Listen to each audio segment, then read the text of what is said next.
Well, thanks for trekking out here and covering the team, guys. I appreciate it. Obviously, disappointed. A lot of guys in that locker room that are hurting pretty bad.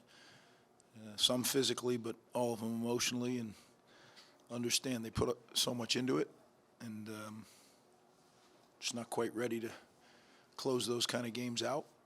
We will be, but it wasn't today. So it's been a heck of a three-game stretch. Some really, three of the top five defenses in America, and that's what we cherish. We want to play that level of football, and by doing that, we're getting better. And iron will sharpen iron, but it hurts while you have to do it. Questions? It's just another opportunity where those early penalties kind of changed the game and kind of gave them the momentum to start to pull away. Yeah, different in the, all season we have been really good with penalties. I was very pleased. The Iowa issue was noise-related procedure penalties, right? And that's, today, there was critical holding calls, two of them in the red zone. We had our opportunities, and we created those opportunities. They weren't given to us. Some of the credit has to be given to Penn State, though. The reason people hold is they're getting beat. So what we teach is, at that point, you got to push them, not hold them. But it's easy to say, hard to do, right? And really the game in a nutshell was three turnovers and missed red zone opportunities. If you get there, you got to score. And it's hard to win by threes. So 42 carries, 16 pass attempts. Can you just explain the thought say process? that again, bud. 42 carries, rushing attempts, 16 passing attempts. Yeah. Can you just explain the thought process on the offensive play calling? Yeah. Did you see those edge rushers? That's all you got to talk about, right? If you're not chipping them, we're not blocking them. But I can tell you when you watch the tape, neither is anybody else. Opening game of the game last week, he went by that right tackle like he was standing still. So we have to, we missed one chip where we had a touchdown. The guy was open, we didn't chip it. Those are things that just eat your guts out. But you know what? We got guys that are, I'm so proud of the way that they're pushing through. We're beat up, but that's life in the Big Ten, right? It's week 11 in the Big Ten, and guys are just giving so much of themselves for each other. We all make mistakes, and we just got to keep moving forward. But it's been a heck of a stretch these last three. You think the red zone struggles are symbolic of a season-long issue? Not sure I understand that question. It's more of game-specific. You guys are struggling in the red zone against good teams, or is it some things that keep coming up again and again? We're a developing offense. We're not anywhere where we need. I told you when we started this thing, there's not going to be any magic pills. So it's going to take time. We've had some good showings in the red zone earlier, and now we've had some tough showings in the red zone. But football boils down to, when you get in the red zone, sixes, not threes. You got to have sixes, and then hopefully you cap it off with a PAT and make it a 7. And when you don't, it's hard to win. Growing up as a defensive coach, you make them attempt field goals, you're going to win a lot of games. So although they're points, when you get down there, it's disappointing when you have to do it. Is there a season long? I don't. We're trying to get better. We're working at it. Sometimes we do well. The last couple of weeks we haven't. But again, everything is relative to who you're playing, right? You're talking about three of the best defenses, in the top 5 defenses in America. So you're going to have to be really, really precise and physically ready to go to score, and we're just missing by a little bit. So, but that's the game. You want to win. You want to win these type of games.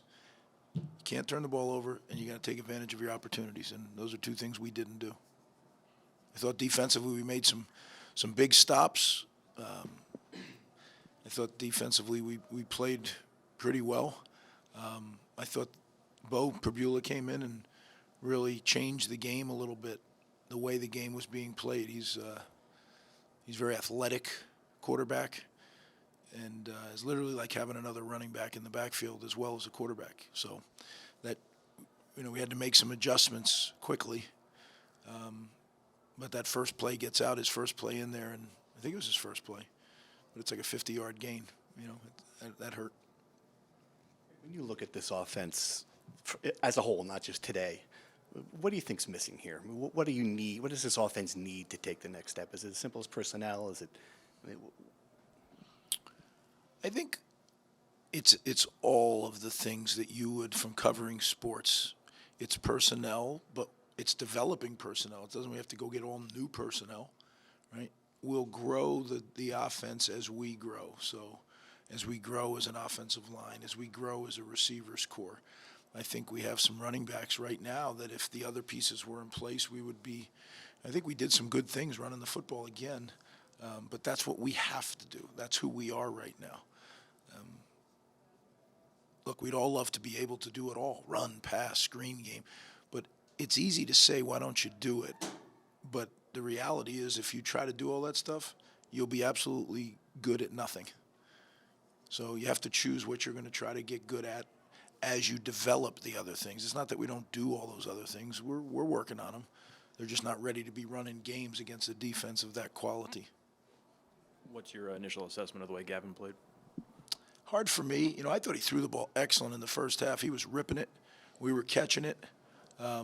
You can't throw it when you're getting hit. There was a couple times you say, why don't you throw it? 44 came around that edge one time, and I think he beat Gavin back to the drop, and that was on that sack fumble. So, we have mechanisms in place to try to help.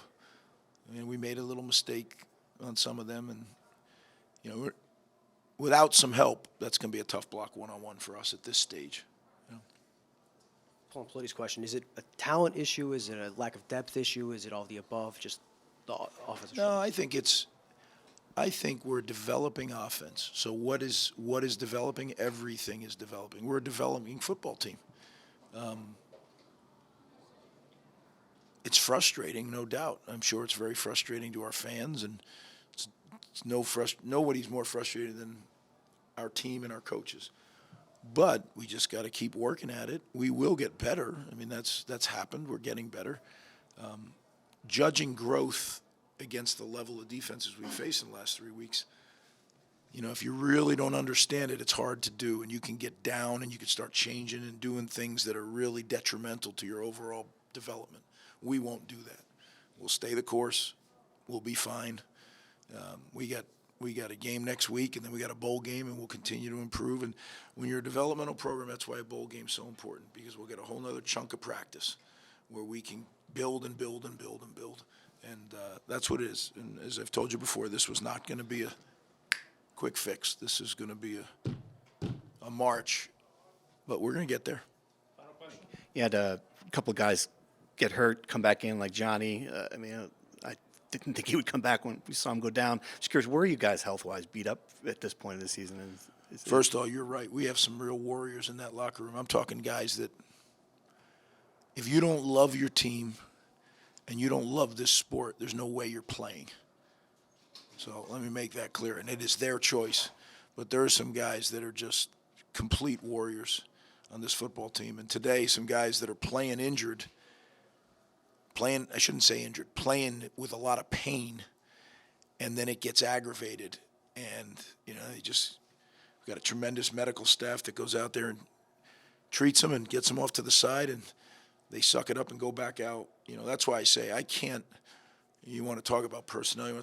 I can't fault anybody in that. Everybody in that locker room is absolutely killing themselves for this program, and I wish it could happen faster because some of them aren't going to get to live out the really, really exciting stuff. But you know what? This is pretty exciting. Right now, what we're doing is good, and those guys will know that they laid the foundation, and I'm excited.